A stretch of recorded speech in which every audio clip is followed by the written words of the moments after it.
Olá Brasil, eu sou o professor Flávio Machado, licenciado em Letras, e no vídeo de hoje a gente vai falar sobre o período do Barroco. Agora, já que a gente já fez o contexto histórico, as características literárias, principalmente, comentar um pouquinho sobre a arquitetura e também sobre os sermões do Padre Antônio Vieira. Como de costume, vale a pena lembrar que a gente já teve a aula sobre o contexto histórico. O card está aparecendo aqui em cima no vídeo, em algum lugar da tela. Assiste a aula do contexto histórico, ela é muito importante para você compreender como vivia o homem do Barroco antes da gente entrar na análise das características da poesia, da pintura e da arquitetura barroca. Estamos em 1600, vale a pena lembrar, no seiscentismo, período que marca o retorno, ou pelo menos a tentativa de retorno, dos valores morais da Idade Média. Por essa razão, o homem desse período vivia grande quantidade de conflitos, e conflito é a característica máxima da literatura barroca, principalmente da poesia barroca, que é feita de dualidades, de oposições, de embates, de choques, de palavras opostas, antíteses e paradoxos. Já estudou essas figuras de linguagem? Elas aparecem com muita frequência em quase todos os poemas da poesia barroca. Na nossa aula anterior, comentamos também sobre a Reforma e a Contra-Reforma. Elementos muito importantes para a compreensão, são elementos chaves do contexto da literatura barroca. A Reforma e a Contra-Reforma, mas principalmente a Contra-Reforma, ou seja, a Reforma Católica, ela está associada a todos os elementos que vão acontecer na sociedade desse período, inclusive na arquitetura das igrejas. Existe uma razão para as igrejas serem construídas no período barroco da forma como foram feitas. Na arquitetura barroca, a expressão típica são as igrejas construídas em grande quantidade durante o movimento da Contra-Reforma. Rejeitando a simetria do Renascimento, destacam o dinamismo e a imponência, forçados pela emotividade de conseguir, através de meandros, elementos contorcidos, todos em espirais, produzindo diferentes efeitos visuais, tanto nas fachadas quanto nos desenhos interiores. E o uso de imagens sagradas nos entornos da igreja, por dentro da igreja, dando aquela sensação quase de claustrofobia e de que você está sendo vigiado por vários anjinhos o tempo inteiro.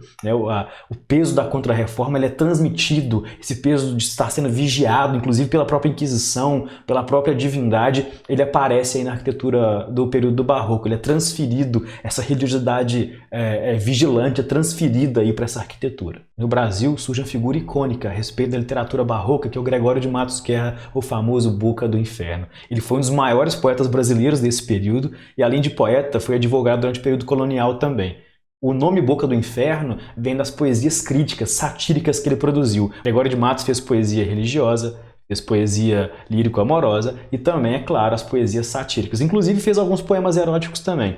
Grande parte da poesia de Gregório que pode ser atribuída a ele, talvez não tenha sido realmente produzida por ele, porque muitos folhetins com poemas assinados por Gregório ou pessoas que assinavam o nome dele foram distribuídas na praça pública na sociedade da Bahia. Então, muita gente se apropriou do apelido Boca de Inferno para ofender outras pessoas, fazer sátiras e tentarem imitar a estética de Gregório de Matos. Claro, isso tudo é especulação, isso tem que ser aprofundado, talvez numa pesquisa histórica que não é relevante para a nossa aula de literatura. As características do Barroco são muitas e são bem marcantes. Eu as dividi em grandes grupos para ficar mais fácil da gente entender. Então, o primeiro grande grupo, que eu acho que é o mais importante, o que simboliza melhor o período barroco, é o conflito e o dilema. Ou seja, é o choque de ideias completamente opostas. A gente tem o choque entre o divino e o profano, o aproveitar a vida, mas o buscar a vida espiritual eterna, buscar o paraíso. Nós temos o choque entre o teocentrismo e o antropocentrismo. Nós temos o choque entre os valores morais da Idade Média e do Renascimento. A gente tem todas as oposições vivendo ao mesmo tempo no barroco. Isso vai refletir muito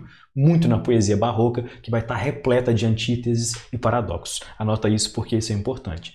Dentro de conflito e dilema temos então antropocentrismo versus teocentrismo, obediência versus experimentação de coisas novas, tanto no mundo material, carnal, quanto no mundo da ciência, o renascimento em oposição à Idade Média e a razão em oposição à fé, ou seja, a ciência em oposição à igreja.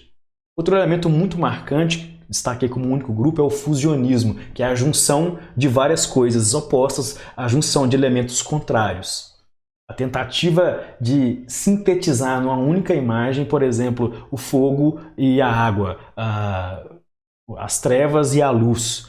Coisas desse gênero, quer dizer, coisas que são completamente distintas, você tentar criar uma imagem que consegue associar a mesma. E isso vai acontecer na poesia. Às vezes a palavra trevas e luz, por exemplo, vai aparecer no mesmo verso. Então, voltando aí ao uso de antíteses e paradoxos. Para exemplificar, coloquei um poema aqui do Gregório de Matos Guerra, onde a gente encontra as características que eu comentei de conflito e de dilema. Veja.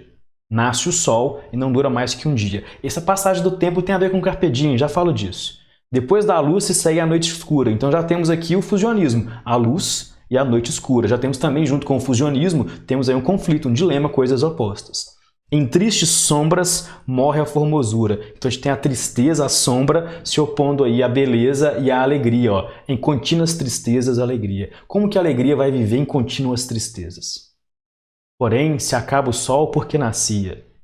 Se formosa a luz, é porque não dura. Como a beleza assim se transfigura, como o gosto da pena assim se fia. Mas no sol e na luz falte a firmeza, na formosura não se dê constância, quer dizer, aquilo que é belo não é constante, aquilo tudo acaba. E na alegria, sinta-se tristeza. É virtualmente impossível associar isso, só é possível através desse paradoxo, desse fusionismo. Na alegria, você sentir tristeza. A alegria, sentir tristeza é aquela sensação completamente sad boy, né? Não consegue estar feliz nunca. Outras 3 características marcantes. O pessimismo, que é outro grande grupo, está ligado à busca pelo mundo espiritual, então agora eu tenho que sofrer, agora as coisas são difíceis, o mundo é injusto mesmo, mas depois eu vou aproveitar, eu estou sempre errado, eu estou sempre culpado, estou sempre pedindo perdão a Deus. Tem muitos poemas do Gregório, inclusive poemas religiosos, que ele pede perdão a Deus, em oposição aos poemas satíricos, que são extremamente ofensivos, inclusive ofensivos em relação à igreja, por exemplo. Nós temos outro elemento que eu comentei no slide anterior, no poema, sobre o carpe diem, a ideia de aproveitar o dia. A vida é curta, a vida é efêmera, ou seja, ela passa logo, a vida é breve, ela é um fogo que se extingue. Então você tem que aproveitar agora, porque depois não vai ter jeito. Então, esse desejo de se viver intensamente, a vida louca, iolo, não tem jeito não, tem que viver tudo agora. E claro, vai surgir junto com o carpe diem a busca pelo prazer em oposição à busca pelo mundo espiritual, pela salvação, etc. E por último tem o feísmo, que é quando você se apaixona por aquela pessoa que é feia, mas que não consegue tirar da cabeça. Mentira, não é isso não. O feísmo é o culto ao feio, o culto ao trágico, ao exagero, valorizar os aspectos negativos, valorizar aquilo que é sombrio. Isso acontece muito no barroco também, vai ser reaproveitado de alguma forma lá na frente no romantismo. Para que sirva de exemplo, vamos ler alguns textos do Gregório de Matos. Esse primeiro, ele fala sobre a sociedade da Bahia, que é a cidade da Bahia na verdade. Antes de ser um estado, havia de fato a cidade da Bahia. A cada canto um grande conselheiro quer nos governar cabana e vinha. Ele está te dizendo que todo lugar tem alguém querendo governar a sua casa e os seus negócios. Todo lugar tem alguém olhando sua vida para cuidar das suas coisas, preocupado com o que você faz. Quem mora no interior sabe muito bem como é que isso funciona. Não sabem governar sua cozinha e podem governar o mundo inteiro. A pessoa não consegue cuidar da vida dela lá na sociedade, na cidade da Bahia, mas ela quer governar o mundo inteiro.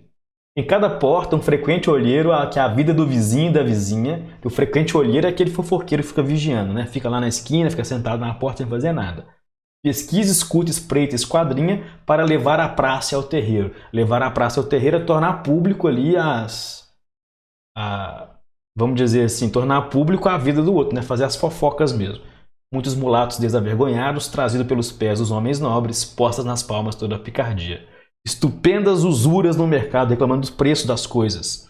E aí vem uma frase muito forte. Todos os que não furtam, muito pobres. Quer dizer que todo mundo que não furta, que não rouba, é pobre. Ou seja, quem é rico na cidade da Bahia nesse período, então é porque roubava. Se a gente fizer a desconstrução dessa frase, a gente vê o quanto ela é ofensiva, o quanto essa poesia é extremamente satírica, né? E ele fala no final, e eis aqui a sociedade da Bahia. Com esse poema a gente consegue ter uma visão aí da poesia satírica do Gregório de Matos Guerra. Outros 2 poemas. Epílogos é um poema muito longo. Eu coloquei só um pedacinho, inclusive ele é muito pesado. Eu recomendo que você procure na internet e leia ele inteiro. Ver a força que esse poema tem. Outro é mais leve ali, é o Governador da Câmara Coutinho. Veja, existe um jogo de palavras que vão se repetindo e vão rimando, que a gente chama de cultismo. E falta nessa cidade, verdade. E mais por sua desonra, honra. Falta mais que se lhe ponha vergonha.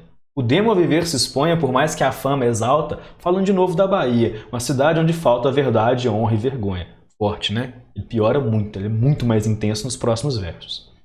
O governador da Câmara Coutinho, ele tem o mesmo problema que eu, nariz de embono, com tal sacada que quando entra na escada, 2 horas primeiro que o seu dono, né? Ele chega no lugar, o nariz chega primeiro, igualzinho o professor que vos fala.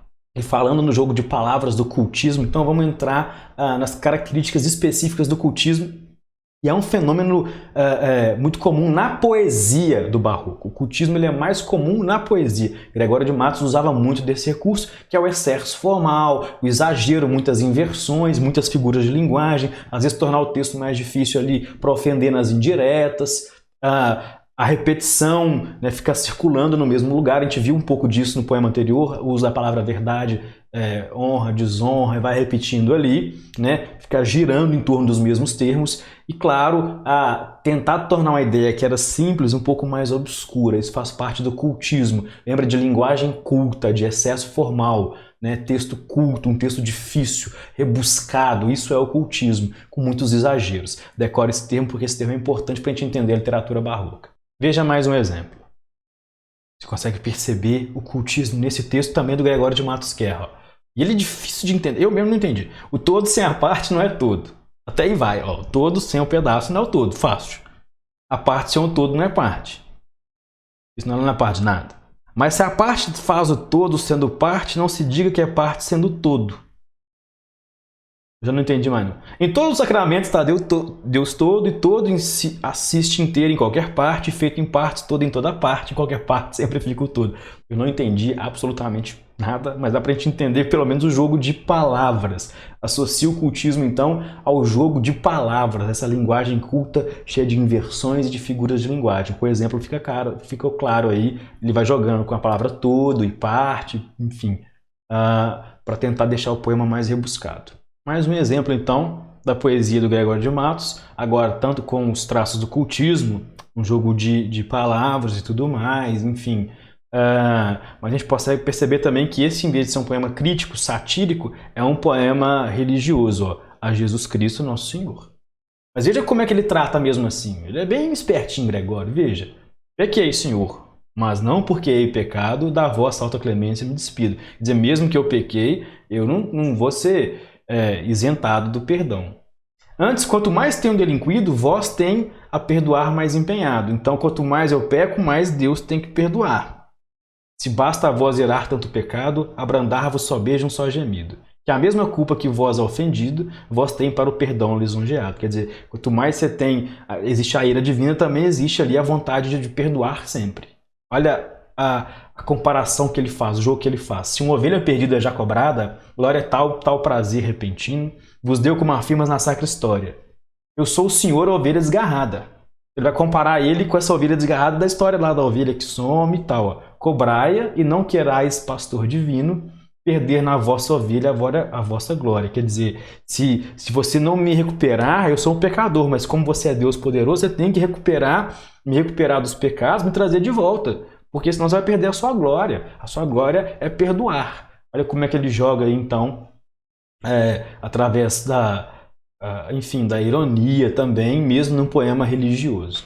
E um último conceito muito importante do Barroco é o conceptismo, que vai ser usado mais nos textos em prosa, nos sermões das igrejas, principalmente pelo padre Antônio Vieira. Já falo dele daqui a pouquinho. O conceptismo, ele expressa a ideia de conceito, conceito. Decora isso, concept, conceito.